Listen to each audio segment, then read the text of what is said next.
قرآن مجید میں اللہ تعالیٰ نے اپنی عبادت کے ساتھ ہی والدین کے ساتھ نیکی کرنے کا حکم ارشاد فرمایا۔ کئی جگہوں پہ قرآن مجید میں ارشاد فرمایا، سورہ بقرہ میں پہلے پارے میں فرمایا اللہ کے علاوہ کسی کی عبادت نہ کرو اور اپنے والدین کے ساتھ احسان کرو۔ والدین انسان کے لیے کتنا بڑا درجہ رکھتے ہیں؟ کیا ان کے ساتھ تعلق رکھنا، ان کی خدمت کرنا، ان کے ساتھ اچھے طریقے سے پیش آنا یہ ایک معاشرتی ضرورت ہے؟ کیا یہ ایک خاندانی تقاضا ہے یا اچھے اخلاق والے ہونے کی علامت ہے؟ نہیں، بلکہ یہ ایک دینی، روحانی اور ایمانی ضرورت ہے۔ کیوں کہ نبی اکرم نور مجسم صلی اللہ تعالی علیہ وسلم سے جب پوچھا گیا تھا کہ یا رسول اللہ صلی اللہ تعالی علیہ وسلم ماں باپ کیا ہے، ماں باپ کے بارے میں کچھ فرمائیے، تو حضور نے فرمایا تمہاری جنت بھی ہے اور تمہارے لیے دوزخ بھی ہے۔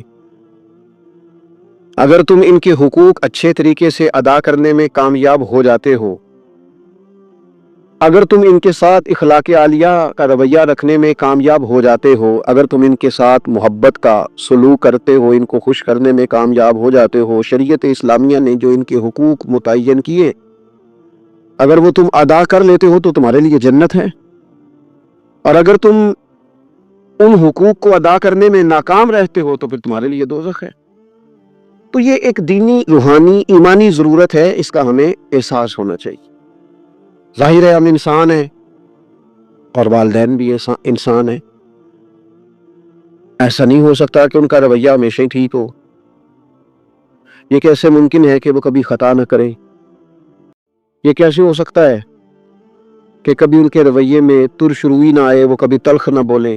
یہ بھی بہت ساری جگہوں پہ دیکھا گیا ہے، اور یہ 100% حقیقت ہے کہ بعض مقامات پر والدین انصاف بھی نہیں کر پاتے۔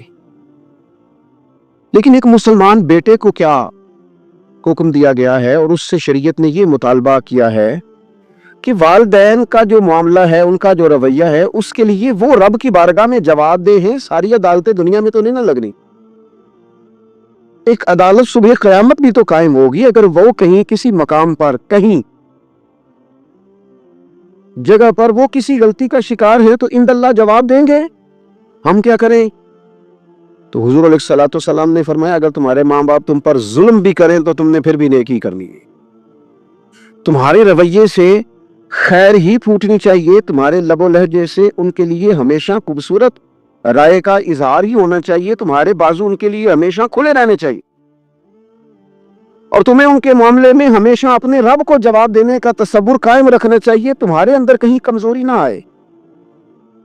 میں بڑی دیر سے اپنے دوستوں کی توجہ اس بات کی طرف مبذول کرا رہا ہوں کہ انسان کے ساتھ ہی ساری چیزیں رہتی ہیں، بیماریاں بھی، پریشانیاں بھی، کاروبار کا اتار چڑھاؤ بھی۔ انسان کے ساتھ دوستوں کی کبھی وفاداری، کبھی بے وفائی، کبھی بچوں کے مسائل، کبھی دیگر رشتہ داروں کے مسائل۔ اسے حکم یہ دیا گیا ہے، اسے سمجھایا یہ گیا ہے کہ وہ کسی ایک چیز میں الجھ کر باقی چیزوں کو بھولنا نہ شروع کر دے، کسی ایک پریشانی، ایک آزمائش کی وجہ سے اپنی زندگی کے سارے معاملات کو داؤ پہ لگانا نہ شروع کر دے، بلکہ وہ اپنے دل کو، اپنے سینے کو، اپنی طبیعت کو کشادہ رکھے۔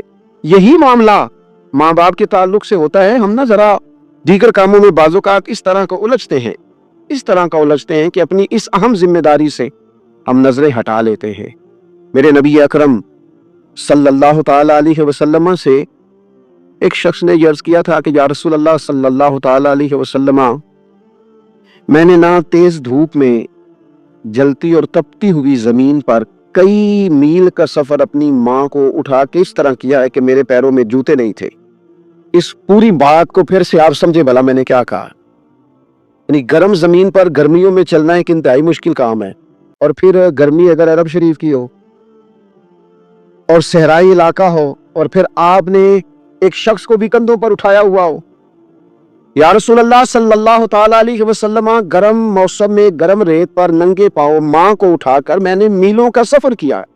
خدا را میری بات کو تقریر نہ سمجھنا، یہ ایک غلام نے اپنے نبی سے سوال کیا ہے۔ اس سوال کی لذت کو محسوس کریں اور پھر جواب کا حسن ملاحظہ کریں۔ عرض کی حضور پڑھا میں نے سنا ہے کہ ماں باپ کی خدمت کا حق ادا کرنا چاہیے، تو وہ میں کوئی حق ادا کر سکا ہوں، کوئی خدمت کر سکا ہوں؟ اس نے کہا میں نے میلوں ننگے پاؤں تپتی زمین پر صحرا میں سفر کیا ہے، تو محبوب کریم نے بھی اسے سبق یاد کرایا. اس نے اپنی طرف سے خدمت بتائی تھی تو حضور نے ماں کی شفقت بتائی. فرمایا جب تو پیدا ہوا تھا تو تیری ماں کو درد کے جھٹکے آئے تھے، وہ جو جھٹکے آئے تھے نا، ان جھٹکوں میں سے اب یہ کہ جھٹکے کا بھی تو حق ادا نہیں کر سکا. وہ جو درد کے جھٹکے تھے، وہ جو تکلیف تھی، کتنی مائیں درانے زچ کی دنیا سے چلی جاتی ہے. وہ بیٹا پیدا کر گئی، خود رخصت ہو گئی، جان پر کھیل گئی، لیکن ایسے زندگی دنیا میں چھوڑ گئی. لیکن کیا کبھی ایسا ہوا ہے کہ کسی ماں نے کہیں کھڑے ہو کے کہا ہو کہ اوہو میں نے بڑا کام کیا ہے، میں نے بڑی خدمت کی ہے، میں نے یہ کیا ہے، میں نے یہ اعزاز دیا ہے؟ لیکن بچے تھوڑا سا کر کے نا، آپ نے ناراض نہیں ہونا، میں نے اپنے کانوں سے یہ باتیں سنی ہیں کہ جی الحمدللہ میں نے ابا جی کو حج کرایا ہے، شکر ہے اللہ کا جی، ابا جی میرے پاس ہی تھے جی، باقی بھائیوں کے پاس نہیں تھے. تو ابا جی کس کے تھے؟ پڑوسی نے حج کرانا تھا، آپ کے پاس تھے نا، تو آپ کے والد ہی تھے نا. آپ نے یہ 20 مرتبہ بتایا ہے کہ والد کی میں خدمت کرتا ہوں، میرے پاس رہتا. یہ بھی بتاؤ کہ ابا نے مجھے حصہ کتنا دیا ہے. ساتھ یہ بھی بیان کرو کہ صرف ابا ہی میرے پاس نہیں رہتا، میں نے بھی ساری زندگی باپ کے پاس ہی گزاری ہے. اس نے بھی کبھی کہا تھا چاروں میرے پاس ہوتے ہیں، پانچوں میں نے رکھے ہوئے ہیں. کیا مذاق ہے، کتنی چھوٹی سوچ ہے. اپنے والدین کے ساتھ بڑا رویہ عمدہ کیا جائے، کبھی نہ الجھنا. خبردار، ایک مقام پر ماں باپ کی نافرمانی کی جا سکتی ہے. وہ کب؟ جب وہ آپ کو دین کے مخالف چلنے کا کہیں، جب رب رسول کی مخالفت کا معاذ اللہ کہیں. اور مسلمان والدین یہ کبھی کہہ سکتے نہیں. باقی ہر کام میں ان کی فرما برداری ہے، ان کی خدمت ہے، ہر جائز کام میں ان کی بات کو تسلیم کرنا ہے. بلکہ حضرت اسماء بنت ابی بکر صدیق، حضرت صدیق اکبر رضی اللہ تعالی عنہ کی صاحبزادی ہیں، انہوں نے ایک دفعہ نبی پاک علیہ السلام کی خدمت میں ایک سوال بھیجا تھا. عرض کی یا رسول اللہ صلی اللہ تعالی علیہ وسلم، ماں مشرکہ ہے، اللہ رسول کو نہیں مانتی، معاذ اللہ، ماں مشرکہ ہے، تو حضور وہ مجھ سے ملنا چاہتی ہے، کیا میں اس سے حسن سلوک کر سکتی ہوں؟ نبی کریم نے فرمایا تیری تو ماں ہے نا، چل تو اچھا سلوک ہی کر، تو اپنا رویہ اس کے ساتھ ٹھیک رکھ، کیونکہ تیری والدہ ہے. میں آج حقوق والدین پر تقریر نہیں کرنے جا رہا، بس ایسے ہی مجھے خیال آیا